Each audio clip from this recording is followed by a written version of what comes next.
इस 21 साल के लड़के को एक ऐसी जेल में लाया जाता है जहां कानून नहीं सिर्फ ताकत चलती है, जहां हर कैदी खून से अपनी पहचान बनाता है। जेल के अंदर आते ही सब कैदी उसकी जान के दुश्मन बन जाते हैं, लेकिन उन्हें क्या पता था कि जिस लड़के से वो पंगा ले रहे हैं वो असल में उन सब का बाप निकलने वाला है। तो कहानी की शुरुआत में हमें एक पुलिस वैन दिखाई जाती है जो कुछ कैदियों को लेकर सीधा चाइना की एक जेल में पहुंचती है। इस जेल में कोई आम कैदी नहीं रहते, बल्कि ऐसे ऐसे कैदी रहते हैं जो सबसे खतरनाक क्रिमिनल्स होते हैं। जो कोई भी कैदी उनके सामने कमजोर दिखता है वो उसे जान से मार डालते हैं। और आज भी कुछ कैदी इस जेल में लाए जाते हैं, जिनमें एक 21 साल का कम उम्र कैदी रिकी भी शामिल था। उसे इस जेल में इसलिए लाया गया क्योंकि उसने एक आदमी को बेरहमी से मार डाला था। रिकी को इस जेल में पूरे 10 साल की सजा सुनाई गई थी, लेकिन उसकी उम्र कम होने की वजह से उसे इस जेल में पूरे 5 साल बिताने थे। जैसे ही रिकी मेटल डिटेक्टर से गुजरता है, वहाँ रेड अलर्ट आना शुरू हो जाता है, जिसे देखकर गार्ड्स उसे रोककर उसकी चेकिंग करने लगते हैं। यहाँ चेक करने के बाद भी उन्हें रिकी के पास से कुछ भी नहीं मिलता, लेकिन मेटल डिटेक्टर अभी भी बार बार दिखा रहा था कि उसके पास कोई तो लोहे की चीज मौजूद है। इसलिए वो गार्ड्स उसे एक एक्सरे मशीन के पास ले जाते हैं। जैसे ही मशीन चालू होती है तो वहाँ उसके सीने पर एक नहीं बल्कि पूरी की पूरी 5 गोलियां फंसी हुई थी और इन्हीं गोलियों को मशीन डिटेक्ट कर रही थी। ये देखकर वहाँ मौजूद गार्ड्स एकदम से चौंक जाते हैं कि भला ऐसे कैसे हो सकता है कि एक आम इंसान के सीने के अंदर 5 गोलियां फंसी हों,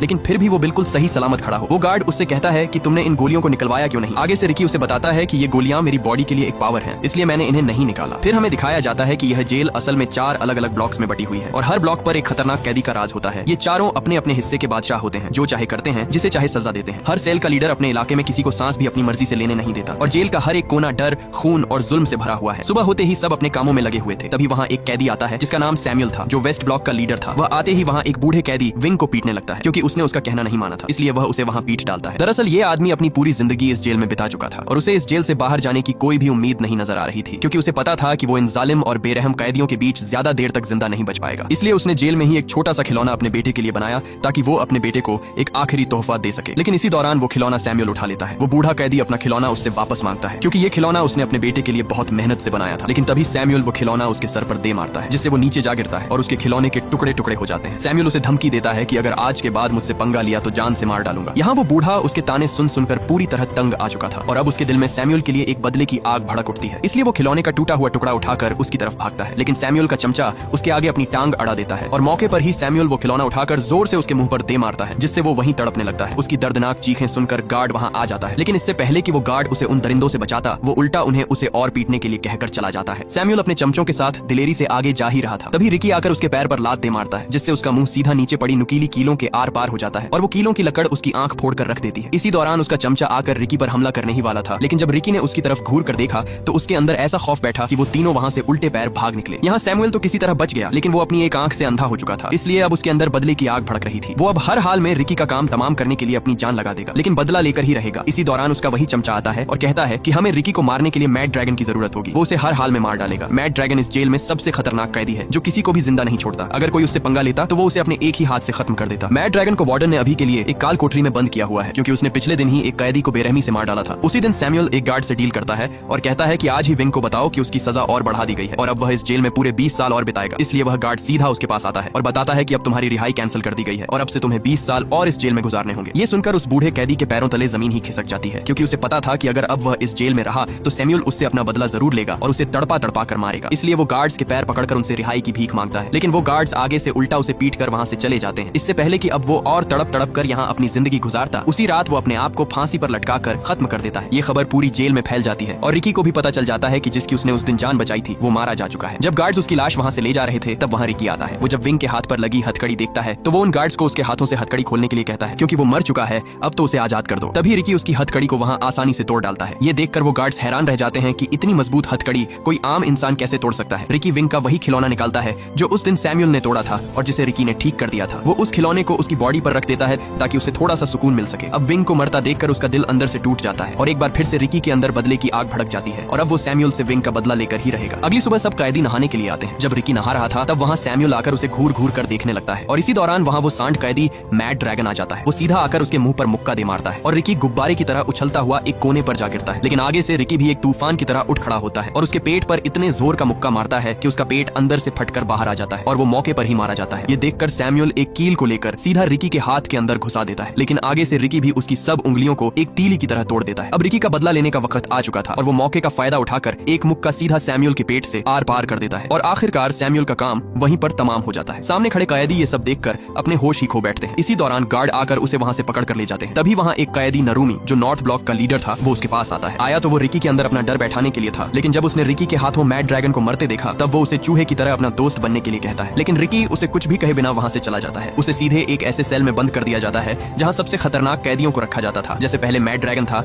इसलिए अब उसे भी यहाँ इस सेल में छोड़ दिया गया। लेकिन तभी उसके सीने के अंदर दर्द शुरू हो जाता है और इसी के साथ हमें फ्लैशबैक का सीन दिखाया जाता है जब वह एक स्टूडेंट था और उसके माँ बाप पहले ही इस दुनिया से जा बसे थे। वह अपनी माँ बाप की कब्र पर आता है तो वहाँ उसके सामने उसका मास्टर जैंग खड़ा हुआ था, जो बचपन में उसे मार्शल आर्ट की ट्रेनिंग देता था। मास्टर उसे उसकी ताकत दिखाने के लिए कहता है, लेकिन जैसे ही वह मास्टर पर हमला करता है, मास्टर उसे एक ही झटके में नीचे गिरा देता है। इसलिए यहाँ मास्टर उसे बताता है कि तुम अभी पूरी तरह मास्टर नहीं बने हो, तुम्हारे अंदर अभी भी कमजोरी है जिसे तुम्हें पूरा करना होगा और उसे पूरा करने के लिए अभी काफी समय लगेगा, तब जाकर तुम एक मजबूत फाइटर बन पाओगे। इसीलिए यह सुनकर रिकी मास्टर के कदमों में जा गिरता है और गिड़गिड़ा कर कहता है कि मुझे हर हाल में मास्टर बनना है, मैं अपनी कमजोरी को दूर करूंगा चाहे कितना भी समय लगे। इसीलिए उसी दिन मास्टर उसे ट्रेनिंग देना शुरू कर देता है और यहाँ मास्टर रिकी से कहता है कि सबसे पहले तुम्हें अपने दिमाग पर कंट्रोल करना होगा, फिर तुम्हें अपने दिमाग से सारा गुस्सा और नफरत बाहर निकालनी होगी। मास्टर उसके सामने एक पत्थर रखकर कहता है कि अपने पूरे दिमाग को कंट्रोल करके इसे तोड़ कर दिखाओ। इसलिए रिकी खुद को काबू करके वहाँ रखे पत्थर को एक कागज की तरह चीर डालता है। ये देखकर मास्टर वहाँ उस पर पत्थरों की बारिश कर देता है। आगे से रिकी भी उन्हें ऐसे चीरता डालता जैसे कोई तूफान हो। आखिर में मास्टर सबसे बड़ा पत्थर उठाकर सीधे उसके सीने पर दे मारता है, लेकिन रिकी उसे भी आसानी से तोड़ देता है। अब यहाँ मास्टर को समझ आ जाती है कि रिकी अपने आप पर पूरी तरह कंट्रोल करना सीख गया है और अब उसे और ट्रेनिंग की जरूरत नहीं है। इसके बाद सीन शिफ्ट होता है और हमें रिकी दिखाया जाता है जो अपने सेल में बैठा था। इसी दौरान वहाँ एक गार्ड आकर उसे कहता है कि तुम्हें असिस्टेंट वार्डन ने बुलाया है, इसलिए उसे सीधे असिस्टेंट वार्डन के पास लाया जाता है, जिसका टेबल खाने से भरा पड़ा था। उसका एक हाथ नहीं था, इसलिए उसने अपने हाथ की जगह पर 2 कुंडों वाली हुक लगा रखी थी और खाना भी वह उसी हुक से खा रहा था। वार्डन गार्ड को रिकी की रिपोर्ट पढ़ने को कहता है। गार्ड उसकी रिपोर्ट पढ़कर बताता है कि रिकी एक यतीम था, उसके माँ बाप नहीं थे और वह बचपन से ही अनाथ आश्रम में ही रह रहा था। उसे स्कूल से भी इसलिए निकाल दिया गया था क्योंकि वहाँ भी वह किसी को भी पकड़कर पीटना शुरू कर देता था। इसलिए उसने म्यूजिक कॉलेज में दाखिला लिया जहाँ उसने बांसुरी बजाना सीखा। यहाँ तक कि वह अपनी कम उम्र में ही एक गैंग के साथ मिलकर उसने एक आदमी की जान ले ली, इसलिए उसे यहाँ इस जेल में लाया गया। यह सुनकर वार्डन उसके पास आकर पूछताछ करता है कि तुम्हारे सीने में 5 गोलियां आई कैसे, लेकिन रिकी मुस्कुराते हुए कोई भी जवाब नहीं देता। इसलिए वार्डन उसे एक तस्वीर दिखाता है जो रिकी की दोस्त की थी। रिकी जब उसे लेने के लिए अपना हाथ आगे बढ़ाता है तभी वार्डन उसके हाथ पर वो कुंडों वाली हुक घोंप देता है और लगातार उस पर मुक्कों की बारिश कर देता है। वार्डन उसका मुंह खुलवाने की बहुत कोशिश करता है, लेकिन आगे से रिकी उसके मुंह पर थूक देता है। इसलिए गुस्से में आकर वार्डन उस तस्वीर को कुचल डालता है, जिसे देखकर रिकी का खून खौल उठता है और उसने वहीं पर टेबल के 2 टुकड़े कर दिए। ये देखकर वार्डन बिल्ली की तरह एक कोने में जा छुपा। रिकी उसका मुंह तोड़ने ही वाला था, लेकिन उसने अपने गुस्से को काबू किया और वहां से चला गया। रात रिकी अपने सेल में बैठा उसी तस्वीर को देखकर बहुत दुखी था, क्योंकि ये तस्वीर उसकी दोस्त केको की थी, जो पहले दोनों हर दिन अपनी जिंदगी हंसी खुशी गुजारते थे, लेकिन जेल आते ही उसकी जिंदगी एक कुत्ते की तरह होती जा रही है। वो अपने आप को शांत करने के लिए वही बांसुरी बजाता है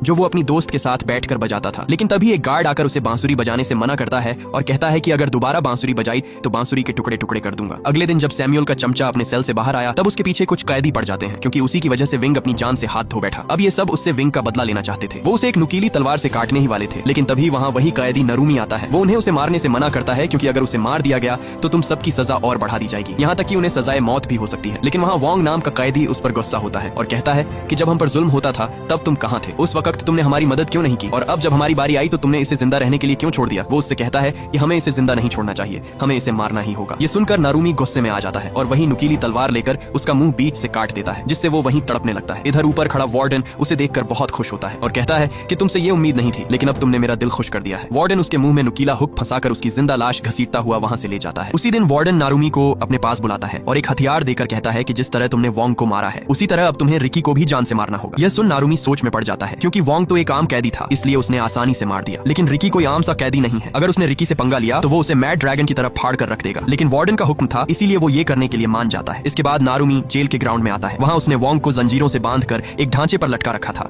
ताकि उसको तड़पता हुआ देखकर बाकी कैदियों के दिलों में उसका खौफ बढ़ जाए और कोई भी दोबारा उसके खिलाफ खड़े होने की हिम्मत न करे। वहाँ उसकी बॉडी को देखकर रिकी को बहुत बुरा लगता है। इसी दौरान नारूमी उस पर हमला कर देता है और दोनों के बीच तगड़ी हाथापाई शुरू हो जाती है। यहाँ मौके पर नारूमी उसे लात दे मारता है, लेकिन तभी नारूमी उसकी आंखों में पिसे हुए कांच फेंक देता है, जिससे रिकी वहाँ पूरी तरह अंधा हो जाता है। उसे वहाँ कुछ भी दिखाई नहीं दे रहा था। इसी का फायदा उठाकर नारूमी ने उसके एक बाजू पर छुरा दे मारा, जिससे रिकी नीचे जा गिरता है, लेकिन मौके पर ही रिकी को वहाँ पानी की पाइपलाइन मिल जाती है। उसने जल्दी से वो पाइपलाइन तोड़ दी, जिससे तेज पानी निकलना शुरू हो जाता है और मौके पर उसने अपनी आंखें धो डाली और एक बार फिर से वो खौफनाक तूफान बन जाता है और नारूमी पर कुत्ते की तरह टूट पड़ता है और तभी वो उसके सर पर ऐसा चमाट दे मारता है कि उसकी आंख कंचे की तरह निकलकर नीचे जा गिरती है। इसी दौरान वार्डन भी वहाँ पहुंच जाता है और नारूमी को ढेर होता देखकर उसका मुंह खुला का खुला ही रह जाता है। रिकी जल्दी से अपनी नसों को खींचकर एक दूसरी से बांध देता है और एक बार फिर हमले के लिए तैयार हो जाता है, लेकिन इसी दौरान नारूमी हार मान जाता है और एक चाकू सीधा अपने पेट में घोंप देता है। लेकिन ये उसकी एक चाल थी। रिकी जैसे ही उसके पास आता है वहाँ वो अपनी आंतों को बाहर निकालकर रिकी के गले में लपेट देता है, लेकिन रिकी ने मौके पर ही उसे ऊपर उठाकर उसके सर पर ऐसा मुक्का दे मारा कि उसके सर की सब हड्डियों का कीमा बन गया और उसका काम वहीं पर तमाम हो जाता है। इसके बाद रिकी वोंग की बॉडी नीचे उतारता है। वो सब उसे उठाने की कोशिश करते हैं, लेकिन तब तक देर हो चुकी थी और वोंग वहाँ अपना दम तोड़ तोड़ चुका था। इसलिए ये देखकर रिकी सब कैदियों से कहता है कि इस बेकसूर की मौत का जिम्मेदार वार्डन ही है, उसे जान से मार डालो। इसलिए सब कैदी उस पर एक तूफान की तरह भागते हैं और उसे मारने के लिए अपना हल्ला बोल देते हैं। लेकिन तभी वहाँ कोई एक कैदी को पकड़कर उसका सर फोड़ देता है। ये देखकर सब एकदम से चौंक जाते हैं। दरअसल ये तीनों अपने अपने सेल के लीडर थे और अब यही 3 बच गए थे, क्योंकि चौथा कैदी नारुमी मारा जा चुका था। पहले कैदी का नाम चैंग, जो एक लड़की थी, उसमें एक ऐसी ताकत थी जिससे वो एक जगह से दूसरी जगह आसानी से पहुंच जाती थी। दूसरे कैदी का नाम कितामा था और तीसरा कैदी ब्रैंडन था। यहाँ वार्डन रिकी से कहता है कि अगर तुम्हारे अंदर हिम्मत है तो इन तीनों को मार कर दिखाओ। रिकी के सब साथी भी उसे कहते रहे कि इन सबको मार डालो, लेकिन रिकी आगे से कुछ भी नहीं बोलता और सीधा वॉन्ग की लाश को उठाकर वहां से जाने लगता है। वार्डन उसे एक ऑफर देता है और कहता है कि मैं तुम्हें नॉर्थ सेल का लीडर बनाना चाहता हूँ, क्योंकि नारुमी मारा जा चुका है, इसलिए अब मैं उसकी जगह तुम्हें रखना चाहता हूँ। मैंने तुम जैसा ताकतवर कैदी आज तक नहीं देखा। लेकिन रिकी आगे से उसे कुछ भी नहीं कहता, क्योंकि वो उसके इशारों पर नाचने वाला सांप बनना नहीं चाहता था। वो अब पूरी तरह टूट चुका था, क्योंकि उसी की वजह से सब उसके साथ ही अपनी जान से हाथ धो बैठे। दूर बैठा एक लड़का जो इस जेल में कैदी था, वो रिकी को देख रहा था। जब रिकी एक पत्ते से धुन बजाता है, तब वो लड़का भी पत्ते से धुन बजाने की कोशिश करता है, लेकिन कई कोशिश के बाद भी वो धुन नहीं बजा पाता। तभी रिकी उसके पास आकर बैठ जाता है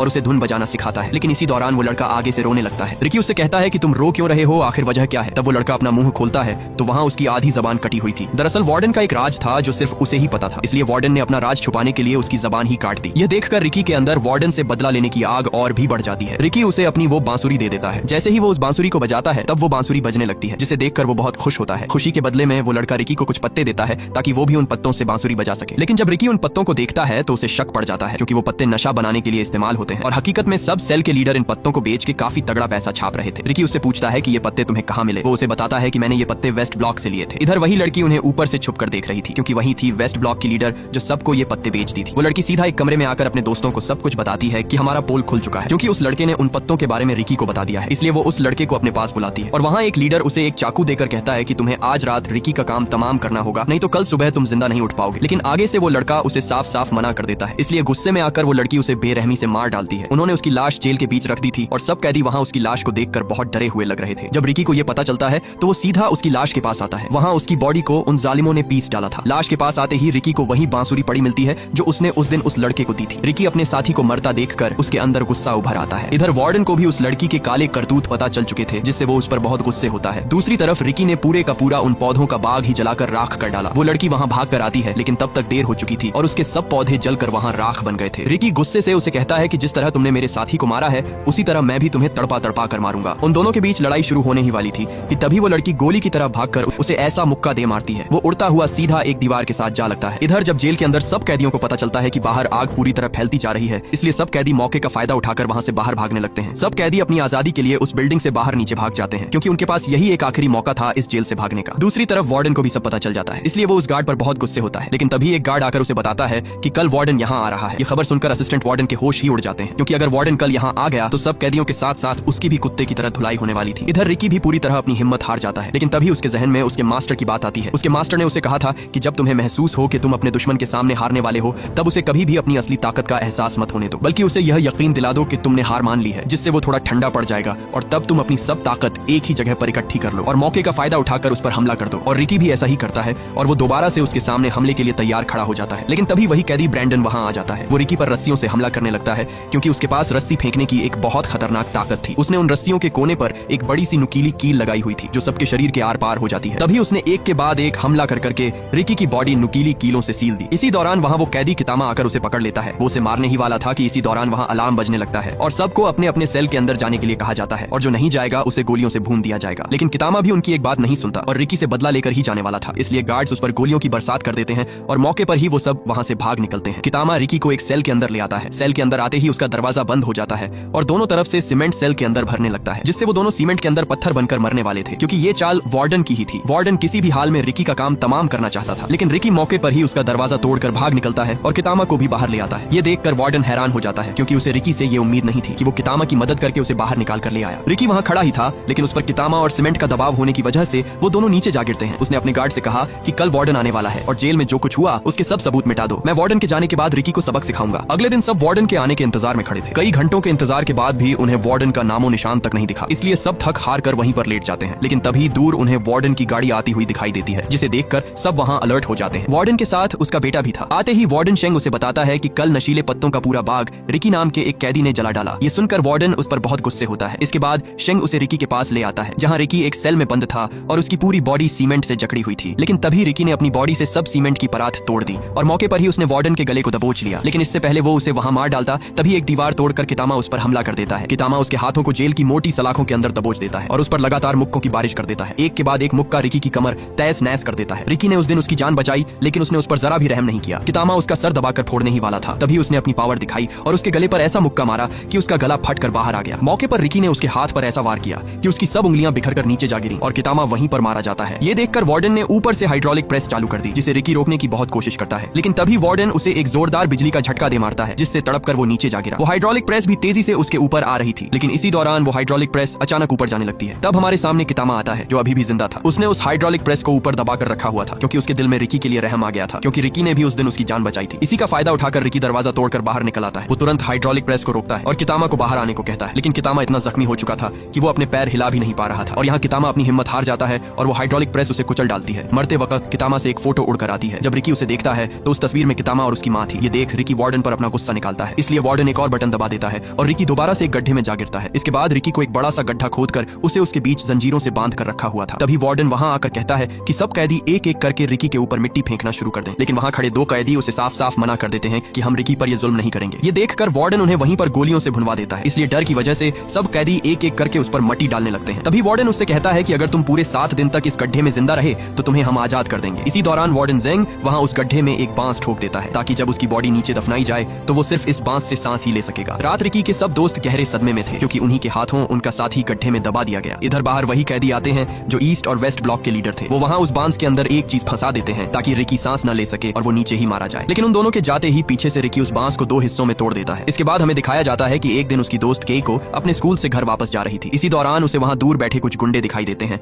जो उसे पकड़ने के लिए उसका इंतजार कर रहे थे। ये देखकर वो भागने के लिए जैसे ही पीछे मुड़ती है, तब वहां उसे दूसरा गुंडा पकड़ लेता है और उसे सीधा एक कोठरी में लाकर बंद कर देते हैं। उन गुंडों का बॉस केइको से अपना बदला लेना चाहता था, क्योंकि एक दिन केइको की वजह से ही रिकी ने उसकी अच्छी खासी धुलाई कर दी थी। वो उसे वहां मारने ही वाला था कि तभी वो मौके का फायदा उठाकर वहां से भाग निकलती है और वो भागकर सीधा एक बिल्डिंग से कूद जाती है और केइको वहीं पर मारी जाती है। जब रिकी को ये पता चलता है तो उसका दिल अंदर से चूर चूर हो जाता है। वो जैसे तैसे करके उस आदमी को ढूंढ लेता है जिसने उसकी दोस्त की जान ली। आगे से वो आदमी भी उस पर लगातार गोलियां चलाता है, लेकिन रिकी को जरा भी फर्क नहीं पड़ता। उल्टा रिकी उसकी टांग तोड़कर उसका सर फोड़ देता है और वो मौके पर ही मारा जाता है। और यही रिकी का जुर्म था जिसकी वजह से उसे उस खतरनाक जेल में बंदी बनाया गया। दूसरी तरफ उसके 7 दिन पूरे हो चुके थे। उसी दिन रिकी को उस गड्ढे से बाहर निकाला जाता है। वार्डन को यकीन था कि वो मर चुका होगा, लेकिन जैसे ही उसे बाहर निकाला गया तो वहां उसकी सांसें चल रही थी। ये देखकर वार्डन के होश ही उड़ जाते हैं, इसलिए रिकी को दोबारा से नुकीलेदार सरियों के अंदर फंसा दिया गया। वार्डन उससे उसकी ताकत के बारे में पूछता है कि ऐसी कौन सी ताकत तुम्हारे अंदर है जो तुम मट्टी के अंदर बिना सांस के जिंदा रहे। लेकिन रिकी भी आगे से अपना मुंह नहीं खोलता, इसलिए वहां वही लड़की आती है। उसने अपने हाथ में बहुत सारे ब्लेड रखे हुए थे। वो उन सारे ब्लेडों को रिकी के मुंह के अंदर दबाकर ऊपर से टेप लगा देती है और एक के बाद एक लगातार तमाचे उसके मुंह पर दे मारती है, जिससे रिकी का मुंह खून से लालो लाल हो जाता है। इसी दौरान वार्डन आकर उसके मुंह से टेप उतार देता है, लेकिन आगे से रिकी सब ब्लेड उसके मुंह पर फेंक देता है और सब ब्लेड वार्डन के मुंह के अंदर धंस जाते हैं। इसलिए एक बार फिर से उसे एक खाली काल कोठरी में डाल दिया जाता है। उसी दिन वहां एक कैदी छुपकर उसे खाना देने आता है। वो खाना देकर वहां से जाता ही है कि तभी पीछे से उसे वही कैदी देख लेता है जो नारुमी का चमचा था और उसी दिन वो वार्डन को उसके सेल के अंदर ले आता है। अंदर आते ही वार्डन उस कैदी को मारकर उसे घसीटता हुआ सीधा रिकी के सेल के पास आता है, लेकिन जब वो रिकी के सेल के अंदर देखता है तो वहां से रिकी गायब था, सिर्फ जंजीर ही पड़े हुए थे। दरअसल रिकी ऊपर छत के साथ चिपका हुआ था। वार्डन जैसे ही अंदर आता है तो वहां रिकी मौके पर वार्डन को पीट डालता है। रिकी जब बाहर आकर उस कैदी को देखता है तो वहां वो मर चुका था, जिसे देखकर उसका खून खोलने लगता है। ये देखकर वार्डन वहां से भागता है, लेकिन नीचे आते ही सब कैदी उसे घेर लेते हैं और इसी दौरान वहां सब गार्ड्स और कैदियों के बीच जंग शुरू हो जाती है। इधर वार्डन पूरी जेल की जांच कर रहा था, लेकिन उसे दूसरी तरफ होती जंग के बारे में कोई खबर नहीं थी। इसी दौरान वहां एक कैदी ने उसकी पीठ पीछे कुछ उल्टा बोल दिया, जिसे सुनकर वार्डन को हजम नहीं हुआ और उसने बेरहमी से उस कैदी का बाजू काट डाला ताकि आइंदा कोई भी उसके बारे में ये गलती न करे। इसी दौरान वहां रिकी आ जाता है। ये देखकर वार्डन ने तुरंत उस पर गोली चला दी, लेकिन आगे से रिकी ने वार्डन सेंग को आगे कर दिया और गोली सीधा उसे जा लगी, जिससे उस वार्डन का पेट गुब्बारे की तरह फूलकर फट जाता है। इसी दौरान वहां वो लड़की पहुंच जाती है। वो रिकी पर हमले पे हमला कर देती है। उसका साथी ब्रैंडन भी रिकी पर नुकीली कीलें फेंकता है, जिससे रिकी वहां गर्म उबलते हुए पानी पर जा गिरता है और वो वहां बुरी तरह तड़पने लगता है। वो लड़की उस पर अपनी टांग से हमला करती है, लेकिन मौके पर रिकी उसकी टांग को उस उबलते हुए पानी के अंदर घोंप देता है और वहीं पर उसकी वो टांग तोड़ डालता है। ये देखकर ब्रैंडन अपनी जान बचाकर वहां से भागता है, लेकिन पीछे से वार्डन उस पर गोली चला देता है और वो भी वहीं पर फट जाता है। यहाँ वार्डन और रिकी दोनों आमने सामने खड़े थे। तभी रिकी उड़ता हुआ उसे ऐसी लात मारता है जिससे वो सीधा एक दीवार के साथ जा टकराता है, लेकिन इसी दौरान वो वार्डन वहां कांपने लगता है और देखते ही देखते वो वार्डन वहां एक बहुत बड़े मॉन्स्टर में बदल जाता है। और यहाँ हमें पता चलता है कि रिकी की तरह वार्डन के पास भी एक खास किस्म की ताकत थी जो उसे एक खतरनाक मॉन्स्टर में बदल देती है। पहले तो वो मॉन्स्टर रिकी को बुरी तरह पीट डालता है, लेकिन मौके पर रिकी अपने दिमाग से काम लेता है और उसे उठाकर सीधे पास चलते ग्राइंडर में फेंक देता है और उसे जोर से ग्राइंडर के अंदर दबाकर उसका कीमा बना डालता है और आखिर में रिकी उसका बचा हुआ सर उठा लेता है। दूसरी तरफ सब कैदी और गार्ड्स एक दूसरे की धुलाई कर रहे थे। इसी दौरान रिकी वहां आकर सबको वार्डन का कटा हुआ सर दिखाता है और कहता है कि तुम सब आजाद हो। रिकी उस सर को दूर फेंकता फेंकता है और भागकर उस जेल की दीवार को बीच से टुकड़ों में तोड़ डालता है और यहाँ रिकी के साथ साथ सब कैदी भी आजाद हो जाते हैं और ये मूवी यहीं पर एंड हो जाती है।